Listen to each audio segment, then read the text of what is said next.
Follow me your conscience. I want to bury it inside here. Yes. Motivo Dicta a parlé. Sankara a parlé. Goïta est en train de parler. All the people that you see here are students. But the most important thing is that they don't know what to expect in the future. But the French kids who are going to school just like you, they know already when they finish school, they have a job, they have a house, they have a... Abba! America! Abba! France! Abba! England! Abba! Arab! Abba! Everyone! Abba! Africa, we stand together!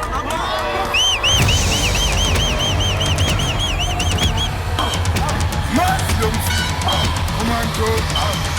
Mass young fool! Commando!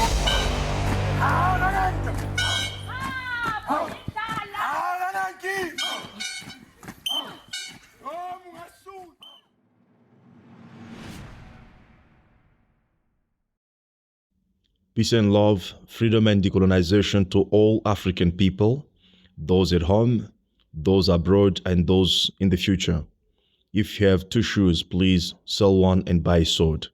If you have two trousers, please sell one and buy a sword. Because now it is time for revolution. And this revolution is no longer on the streets. This revolution is not about burning cars. This revolution is in the mind. It is about building our own cars, selling them to make our own money. Peace and love, freedom and decolonization once again. This is Kabbalah from the African Continental Unity Party. As always, we are happy to meet up with you again on this platform. We are here to talk about African issues, to talk about our issues, which simply means to talk about liberation and emancipation of Africa. So once again, please receive our revolutionary greetings. Today we are going to briefly discuss about the topic that is on the news recently, which is the re-election of Donald Trump in the United States of America, what it means to us and what specifically we can expect out of that election as African people. Now, briefly or generally, what can be said is that the election or the re-election of Donald Trump can be a sign to some major global change. As we know from his campaign already and his position actually in his first mandate, if he's able to put an end to the war in Russia, it can contribute significantly to the peace in the world. So that's already one fundamental change, global change to the current world order. And his influence as well, or his position, can also either escalate or de-escalate the war in Middle East. We don't know what kind of decision he will take on that side of things, because we know, of course, that his relationship with some Arabic countries is not right, or his attitudes, to be more precise. But the question fundamentally is, what can we expect as African people from the re-election of Donald Trump? So that's what we quickly going to discuss here, just to analyze, so that we have a perspective as African people of what we can expect, and most importantly, what is our role in all these things, or most importantly in the 4 years that are waiting for us with the Donald Trump as the president of the United States of America. Now, the reason why we need to talk about what can we expect out of it is because we as African people, we are suffering from a disease that I call messianic disease. A messianic disease, I look at it as a disease that makes people to feel that they are not directly responsible to change their situation, and they believe for the situation to change there must be an intervention either from God to come and change their situation. If they don't believe in God, then they believe that there must be an intervention from a supernatural leader coming somewhere, or from another country who will come to assist them in changing their situation. And if that is not the case, still messianic belief will make people to believe as well that maybe the oppressor the people who have been oppressing Africa for many centuries will at one time realize that they've done enough to oppress us, and they will change their mind and begin to love Africa and begin to help Africa to develop. So that is what I call a messianic mindset. It's a mindset that really make people feel like they cannot change their situation, or they don't have the power to change their situation. For anything in their life, or I should say, for any significant thing to change in their life, there must be an external force that will come and assist them to change their conditions. That is the messianic mindset.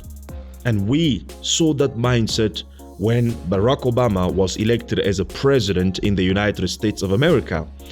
In Africa, people celebrated, people rejoiced, the people actually went down the streets to dance and to celebrate a Messiah who came to America as a president. And by that celebration, what the Africans saw the end of oppression in Africa. The Africans saw the end of neo-colonialism in Africa. The African was celebrating because he could see that in Obama, he was going to see the end of poverty, hunger, and malnutrition in Africa. But the history teaches us today that Obama was the worst thing that ever happened to the African continent after independence.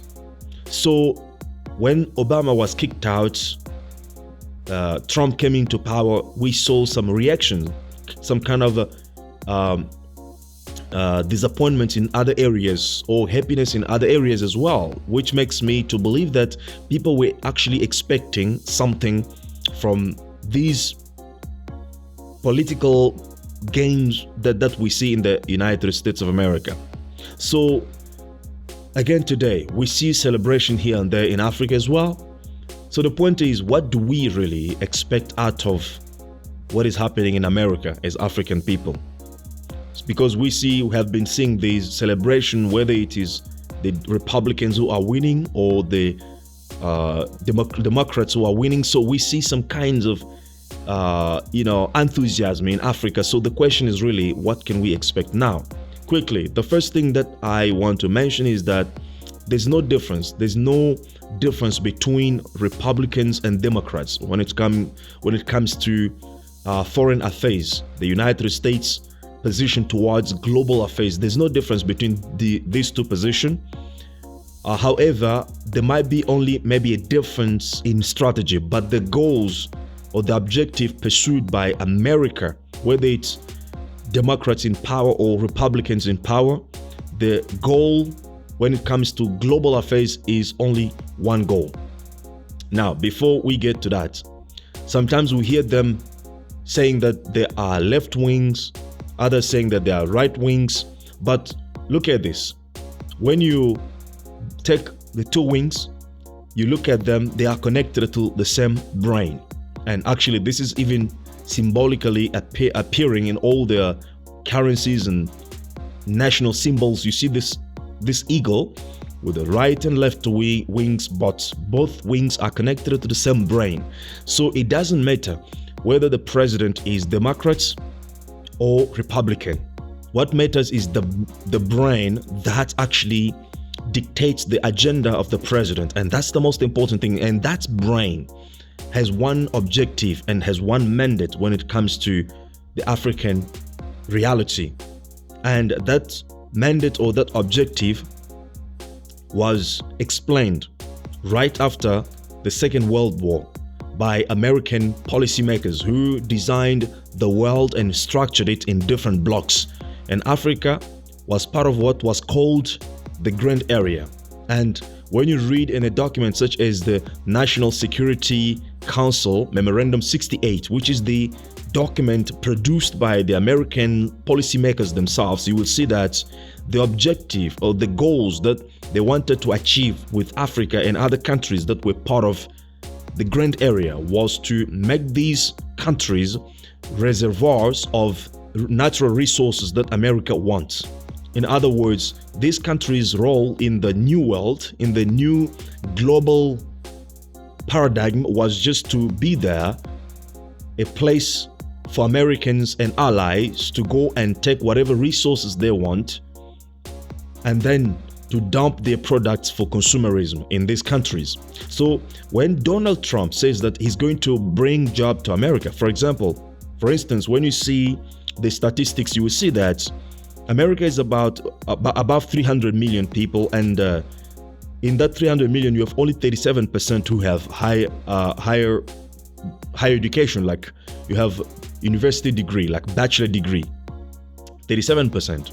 And those are the people who elected the Democrat candidates. Now, the remaining population, most of them elected Donald Trump. So those are the people who are uneducated, people who don't have education, don't have proper job and proper salary. So the promise that Donald Trump gave to them was that he's going to create more jobs, or to bring job back in America, because now apparently job has run to China.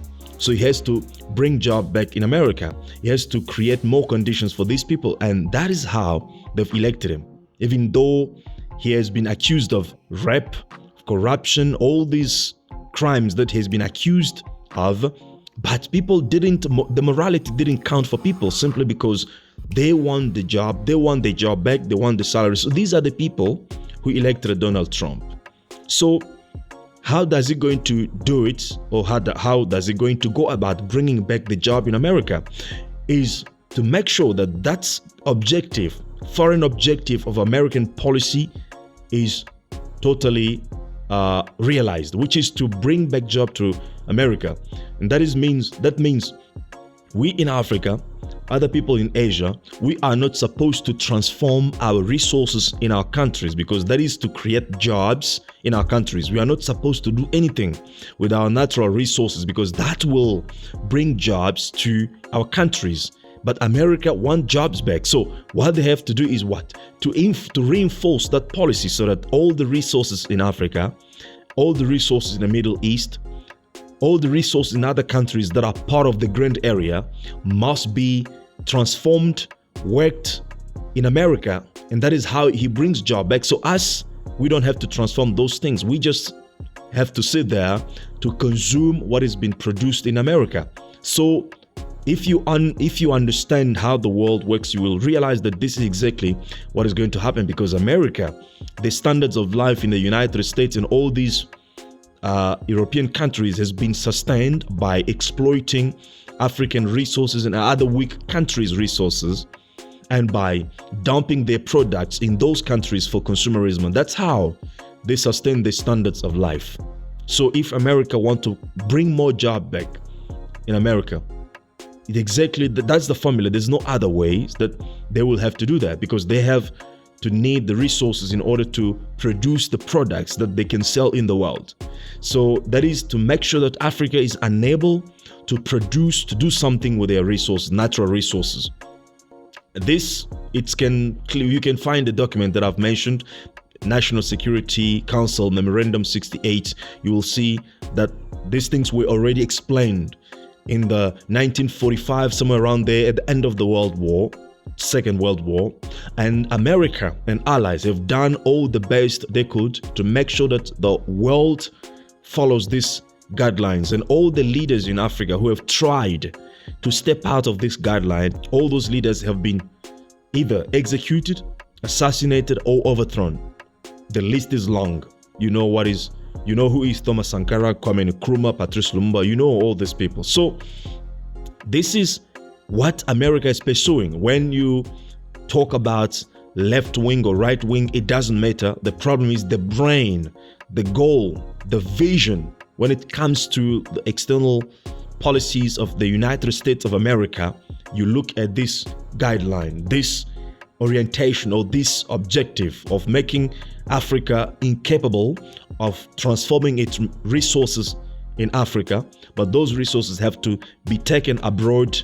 The oil of Nigeria needs to be taken abroad, transformed there, and then brought back to Nigeria with additional cost for Nigerian people who don't even have the job to really struggle to buy oil for their car, to buy fuel for their cars. This is the reality.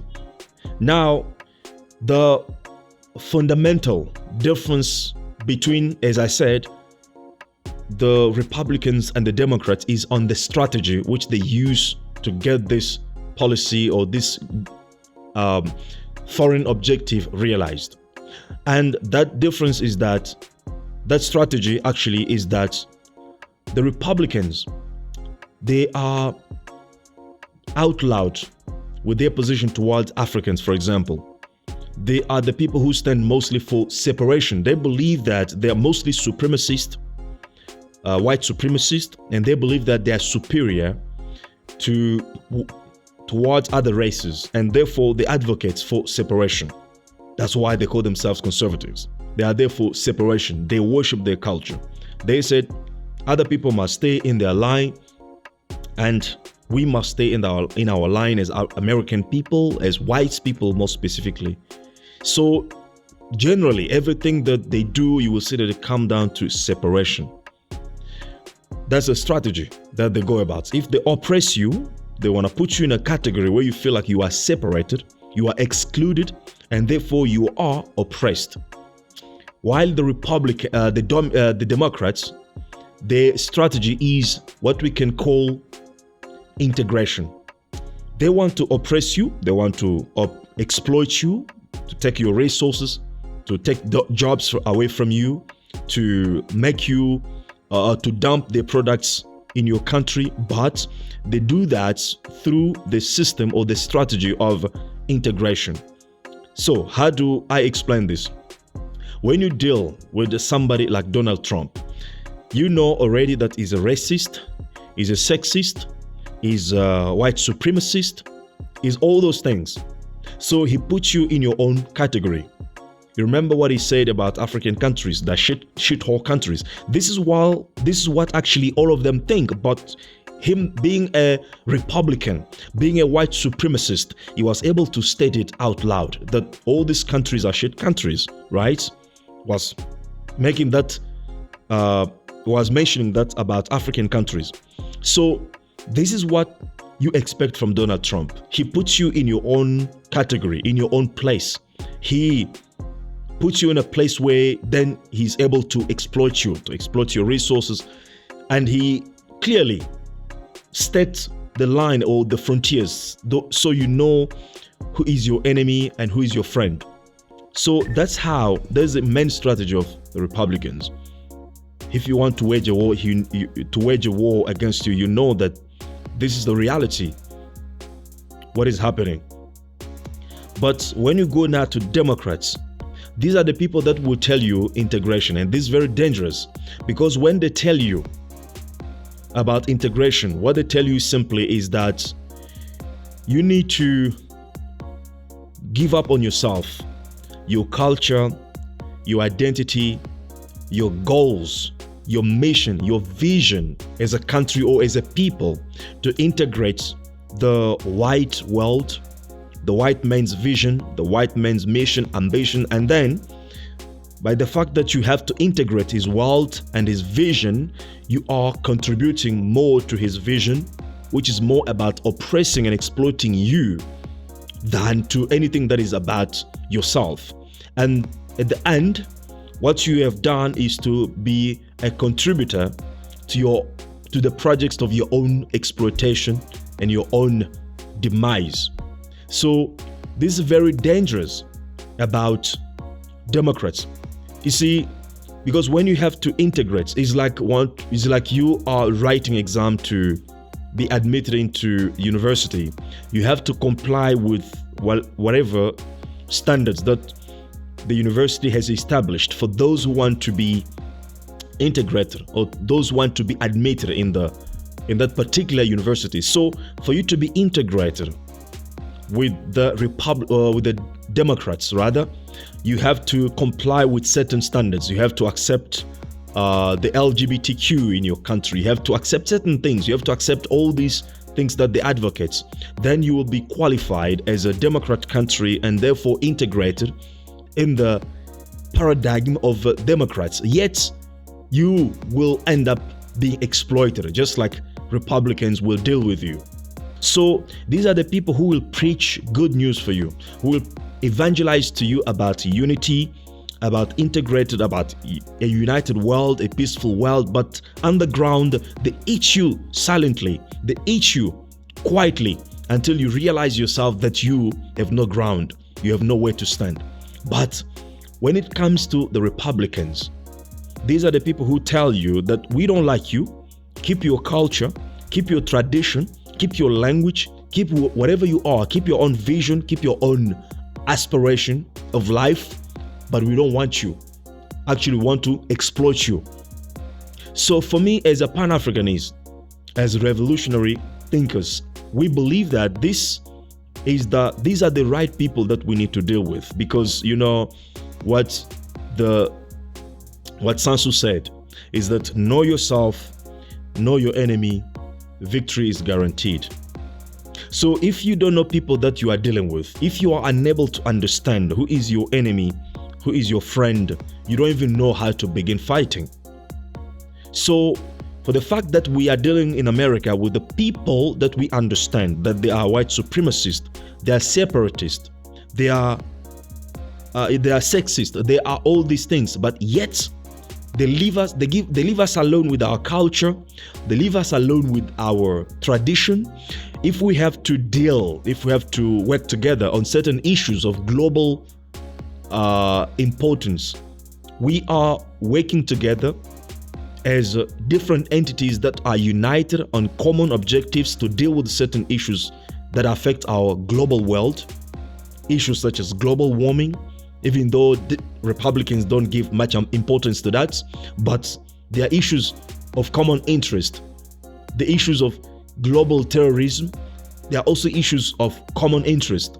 There are a lot of issues, global health, there are issues. So we can unite on that ground, even though we are remaining separate entities. And this is good, because the only way for Africa to rise, the only way for Africa to be rebuilt is only when Africans are courageous enough to re-embrace actually their culture, their tradition, their ways of life, their language, and to have their unique vision and aspiration of life. And these are the things that Democrats will never allow you to have, because once you integrate into people's paradigm, you become part of their paradigm, you become part of them, and you are contributing to their vision and to whatever objectives they have to achieve in life. So you have to abandon your own vision, you have to abandon your own aspiration. That's why I mentioned all these things that the Democrats have been pushing onto us.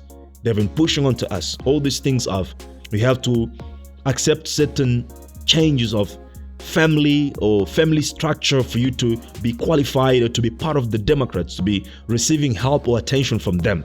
So when we grew up, we knew that the family is about daddy, mommy, and children. So with the Democrats, they will tell you family is about daddy, mommy, daddy, or another daddy who acts like a mommy, or another mommy who acts like a daddies, and all those kind of things. So the question is, what can we expect? And the answer is simple, not major thing. It's actually the continuation of the exploitation and oppression of African people. But this gives us the opportunity to work for ourselves. Since the Republicans will be more focused on America, in doing what is best for America, maybe it is an opportunity, because there will be less interference as what we have seen during the Democrats. So the Republicans will be focused more in America. It gives us a chance to also focus on ourselves. Now the question remains with our current leaders. Only if they are wise enough, intelligent enough to understand this as an opportunity to focus on themselves, to focus on the projects or on the vision of the United States of Africa, to focus on building unity. And we looking most particularly in the West African countries such as Burkina Faso, Mali, and Niger to consolidate their unity.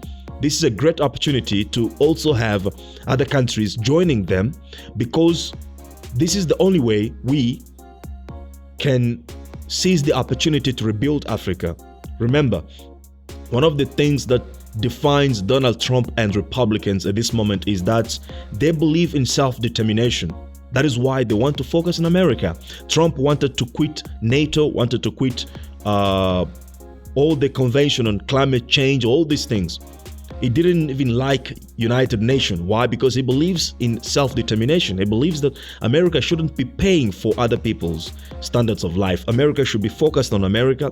Everybody must go in within themselves and fight and liberate themselves. Must fight for their own self-determination. You know, deep in his heart, this is what he believes. So this is an opportunity that we have to also demonstrate our willingness to work for our self-determination as African people. We need to go deep in ourselves to build ourselves. It's a great opportunity to build institutions of power, to actually consolidate the embryo of unity, which is Mali, Niger, and Burkina Faso, to bring more countries to that Pan-African vision, so that within 4 years, before we have another tragedy of Democrats in power, Africa has a base, a power base over which we stand and we can consolidate and build over there to the grand vision that we have of the United States of Africa. Well, I hope this brief discussion was useful to you, and if it is, please kindly like the video, subscribe if you haven't, and share it for large audience to get to know few things that we have shared here that we have found important. So if you have 2 shoes, please sell one and buy a sword. If you have 2 trousers, please sell one and buy a sword, because now it is time for revolution. And this revolution is not on the streets, it's in the mind. Peace and love, freedom and decolonization to all African people, those at home, those abroad, and those in the future. Thank you very much, and see you next time. Bye-bye.